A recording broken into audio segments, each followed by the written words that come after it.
أعوذ بالله من الشيطان الرجيم بسم الله الرحمن الرحيم الطلاق مرتان فإمساك بمعروف أو تسريح بإحسان صدق الله العظيم. نن به د سوره بقره درس نمبر 128 شروع کو. په دغه کې به موږ تاسې د سوره بقره آیات نمبر 219 او آیات نمبر 230 تفسیر او ترجمه وکړو. الطلاق مرتان، طلاق چې دا دوه پیرې ده، دوه کرته ده. فامساکم بمعروف، بس د ښځې ایسارول دي په ښه طریقې سره، په ښه وجې سره، یعنې رجوع ته وکې. او تسریح، یا د ښځې رخصت کول دي باحسان، په ښه طریقې سره، په ښه وجې سره. ولا یحل لکم، او حلال نه دي تاسې دپاره ان تأخذوا، چې تاسې واخلوئ مما آتیتموهن، د هغه څه شي نه چې تاسې د ښځو ته یې ورکړی، شیئا یو څه څیز، الا مګر ان یخافا، چې دوی دواړه ډارېږي، الله یقیم حدود الله، چې دوی به ونه ساتي، قایم به نه کړي د الله حدود. فان خفتم، پس که چېرته تاسې ډارېږئ الله یقیم حدود الله، چې تاسې به قایم نه کړئ حدود د الله،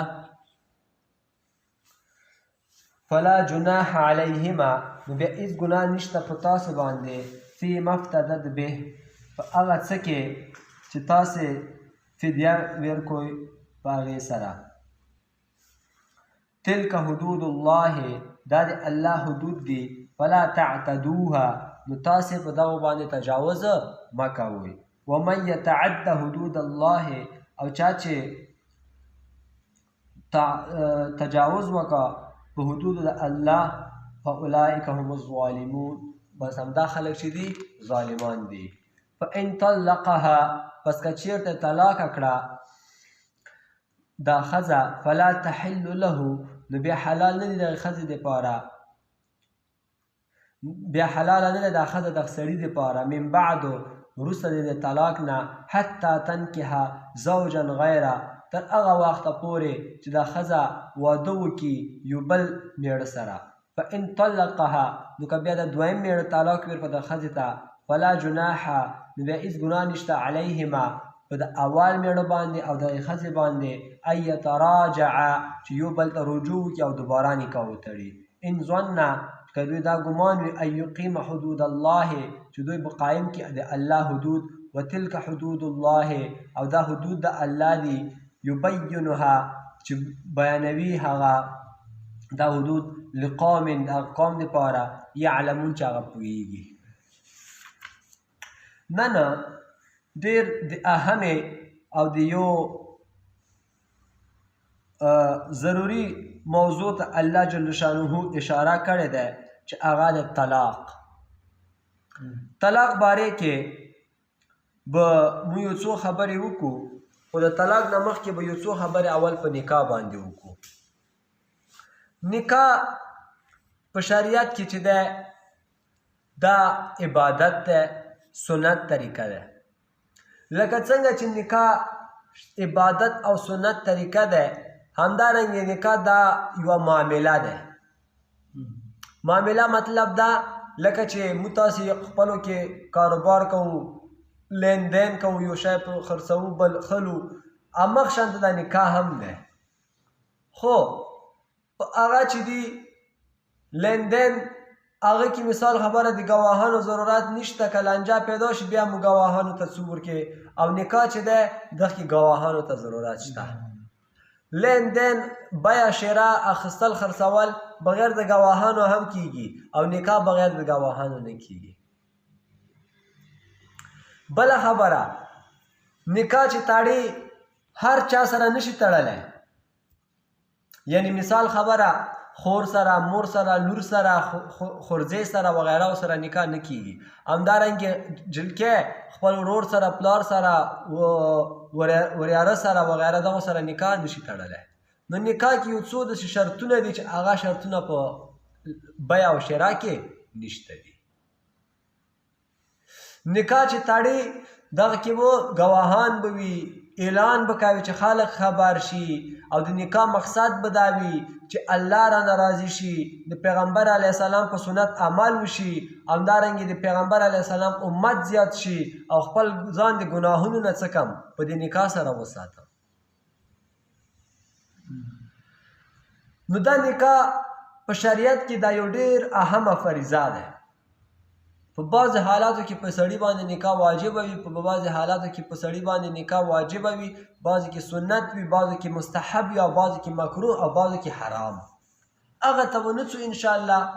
اوس به راشو یو بل سیټ ته، لکه څنګه چې په نکاح کې ښځه او خاوند سره یو ځای کیږي، دوه کورونه سره تړل کیږي، دوی رشتې سره پیدا کیږي.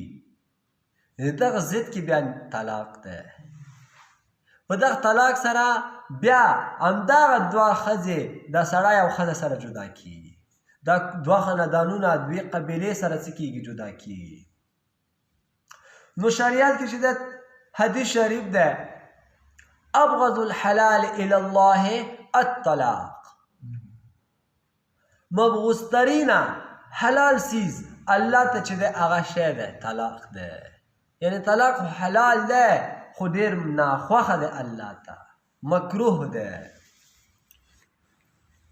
ښه نو چې دا الله ته ناخوښ هم ده، نو بیا په شریعت کې ویلې راغله نه، دا شریعت کې ضرورت شته ده.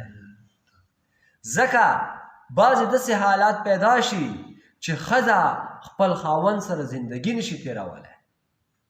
ښځې باندې دا زندګي داسې شوي وي لکه اور. کله سړی خپلې ښځې سره زندګي نشي تېرولی، ښځه ورته داسې شوي وي لکه سور اور. نو که چېرته په شریعت کې طلاق نه وای، نو دوی به ټول عمر په تکلیف کې زندګي تېروله. نو هغې دپاره الله جل شانه ورته طلاق ورباسلی. د طلاق خپلې طریقې دي. داسې نه چې سړي دپاره طلاق حلال دی، بس طلاق طلاق طلاق خبره ختمه. داسې هم نه چې ښځه بس هر ټایم څه کول غواړي کوي دی، او خاوند به ورته طلاق نه ورکوي. شرایط شته ورکې. د طلاق اختیار هغه نظام ما تاسې ته وویل چې صرف او صرف سړي ته حاصل دی، ښځې ته ولې نه دی حاصل؟ ځکه ښځه چې د سوچ او فکر نه کمزورې ده، جلبازه ده، حالاتو نه زر متاثره کیږي. که چېرته ښځې ته طلاق اختیار الله یې ورکړی وای، نو ورځې په بېشماره طلاقونه واقع کېدل. نو سړي ته یې ورکړی اختیار. او سړي ته چا اختیار ورکړی؟ شریعت ورته طریقه ښیلې ده. په یو وار درې واړه طلاقونه ما اچوه، سبا به دې بیا زیړه خوله نیولې وي او ژاړې به. ښه طریقه یې شی دی، احسن طریقه چې ښځې ته دې په پاکۍ کې، یعنی په طهر حالات کې طلاق ورکړه. چې کله هغه حیض نه پاکه وي او تا سره کوروالی نه وي کړی، دغه وخت کې طلاق ورکړه. دا داسې نه چې زه اوس تاسو ته یم چې دغه وخت کې طلاق ورکړه، تاسې کورو ته لاړ شو والا مفتي صاحب مسله کړې ده څو چې طلاق ورکړو. نه، دا خو دې الله دې موږ تاسې وساتي، الله دې موږ تاسې مسلمانان ورونه وساتي چې کله ډېر هغه زندګي ښځې او خاوند سره تنګه شي، نوره نه کېږي، خاندانونه پکې کېنوي. سړی چې د خپلې ښځې ته نصیحتونه وکړي، نصیحتونه باید ورسره بستره جدا کړي، بسترې نه باید وال ټکول ویر کړي، وال ټکولو نه باید د ښځې خاندان خبر کړي چې دا جلکې خو مو نه سمېږي. هغه ټولو باوجود چې نه کېده، نو بیا سړي دپاره ښه طریقه شی دی چې په طهر کې ورته طلاق یو ویر کړي. یو طلاق به ځکه ویر کړي، کېدای شي د طلاق سره تا ښځه څه دی وډار شي، دماغ یې کار شروع کړي.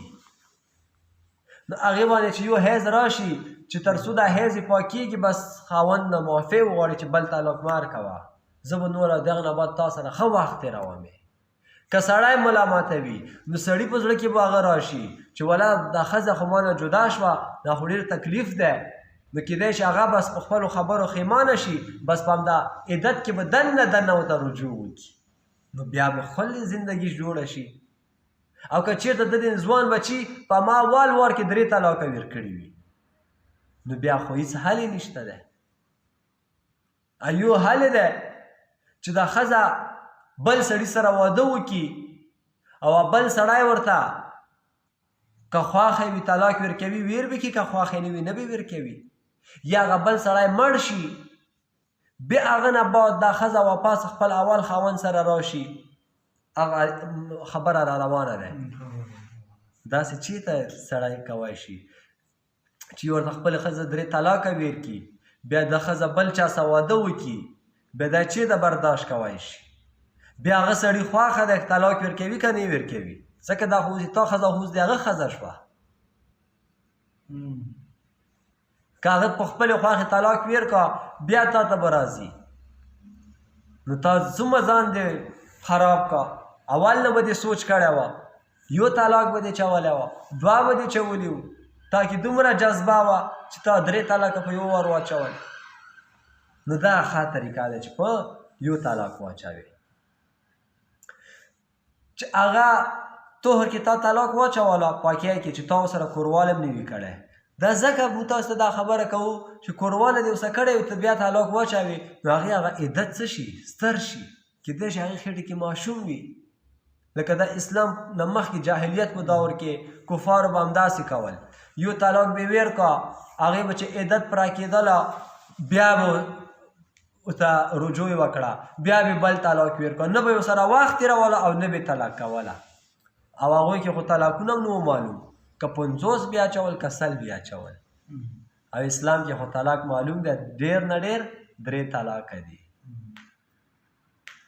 چې یو طلاق دې ویر کا، سبا مثال خبره په عدت کې دې دننه رجوع وکړه، بیا دې بل طلاق ویر کا، بیا دې ورته عدت کې رجوع وکړه، چې دریم دې بل ویر کا، بس خبره لاړه، بیا رجوع موجوع نشته دی. او په جاهلیت کې کفارو به څه کوله، بس همدا رجوع به ورته کوله، واپس به ورته راغله، بیا به طلاق ویر کا، بیا به ورته راغی، څو ورځې بعد به بیا ویر کا، په کالونو به طلاقونه ختمېدل نه. نه هغه ظلم و، ښځې سره به ظلم کېده. نو دا یې طلاق ښه طریقه ده.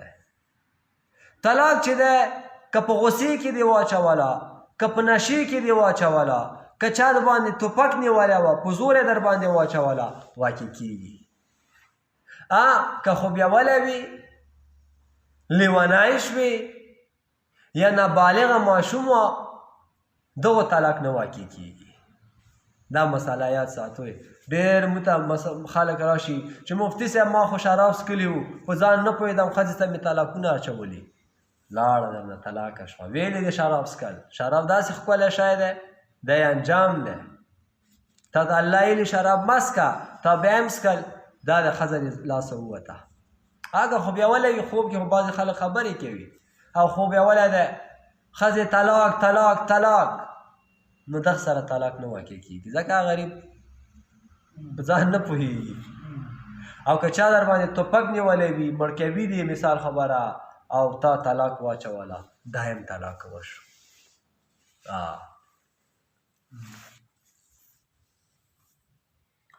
خدای طلاق دا ډېره تفصیلي خبره ده، ډېر به تفصیل ته پکې نه ځم، انشاءالله بیا به وخت سره خبرې پکې کوو.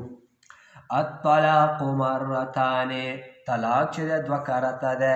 فامساکم بمعروف، نو دا به رجوع ته بس که رجوع کوي په ښې طریقې سره به کوي، او تسریح باحسان، او که رخصت کوي په ښې وجې سره به کوي. دلته یوه بله خبره یاد ساتئ، بعضې خلک دي هغوی یایي که چا ښځې ته 3 طلاقه په یو مجلس کې واچول، طلاق طلاق طلاق، دا به یو طلاق حسابېږي. دا غلطه مسله ده. که چا په یو مجلس کې 3 طلاقه واچول، دا به 3 طلاقه حسابېږي. هغوی یایي یو حدیث شریف پیش کوي، یایي د رسول الله صلی الله علیه وسلم په زمانه کې، او د ابوبکر رضی الله عنه په خلافت کې، او د عمر رضی الله عنه د خلافت په اولني 2 کالو کې به خلکو به 3 طلاقه چې چول دا به یو حساب ده. بیا عمر رضی الله عنه هغه نه بعد دا فیصله بداله کړه. نه ته په دغه حدیث شریف باندې پوه شوی نه. امام علماو ډېر جوابونه کړي دي. هغه نورو حدیثونو ته خو به زه نه څم چې رسول الله صلی الله علیه وسلم په زمانه کې به چا چې 3 طلاقه چول نبي علیه السلام پې غوسه شوی دی او بعد یې منلی چې دا دې ښه کار نه دی کړی چې 3 طلاقه دې چولي، خو ښځه دې څه شوله؟ طلاقه شوله. او دا خبره چې دی دغه حدیث کې ارسي چې دی عمر رضی الله عنه خلافت په اولني 2 کالو پورې به 3 طلاقه یو حسابېدل.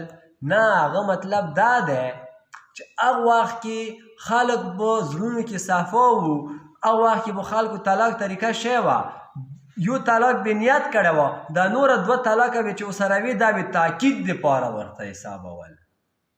څه یو خبره کې خلک زور راوړي، یوه خبره 2-3 واره کوي، ولاکه مې دا کار کړی وي، دا کار مې نه دی کړی، دا کار مې نه دی کړی. څه مطلب؟ تاکید زورن یې پکې راوړه. دا مطلب خو نه چې نن مې دا کار نه دی کړی، پرون مې هم دا کار نه دی کړی او بیا مې هم نه و کړی. نه خو دا نن مې نه دی کړی او تا ته ثابتولو لپاره مې دا خبره 3 ورته وکړه. هغوی به تاکید دپاره د 2 پکې اضافي استعمالول. بیا عمر رضی الله عنه چې ولیدل خلکو دا هر چا به وي چې بیا یې پوښتنه ترنه وکړه 2 طلاقه نیت دی وه؟ نه وایي ما خو یو طلاق نیت و.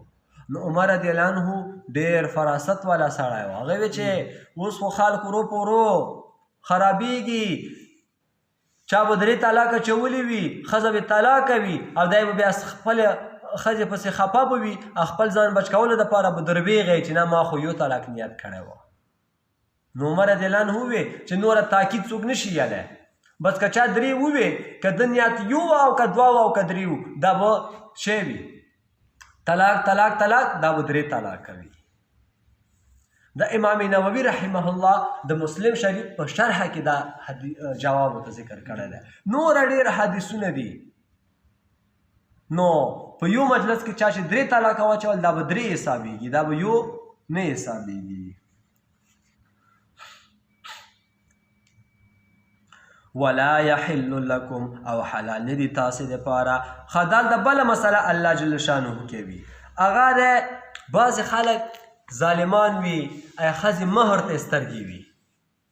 ښځې څه خو چې سړی واده کوي مهر ورکوي که نه، څوک 1 لاک ورکوي، څوک 50,000، څوک 2 لکه، څوک 10 لکه. نو چې کله طلاق ورکوي د بیا سوچ کوي که زه خو ښځه طلاقه کړمې هغه مهر هم ښځه وړي که نه. نو دی بیا وروره ګوله یو طلاق ورکړي بیا بل طلاق نه ورکوي، بس هغه ښځه تنګوي چې هغه مهر ما ته راکړه چې تا څه کمې طلاق کړم. نه دا تا لپاره جایز نه دی، دا ته حرام کوي. وکسه ولا يحل لكم حلال نه دي تاسې دپاره ان تأخذوا مما چې تاسې واخلو مما هغه څه نه اتیتموهن شیئا هغه شیزونه چې تاسې ورکړي دي ښځو ته یو څه څیز ته نه واخلوئ الا مگر ان یخافا که دوی دواړه ډارېږي الله یقیم حدود الله چې دوی دواړه قایم نه کړي حدود د الله. نن دپاره همدا بس دی. وما علینا الا البلاغ. سبق ډېر پاتې شو خو انشاءالله لږ به سبا ته ووایو.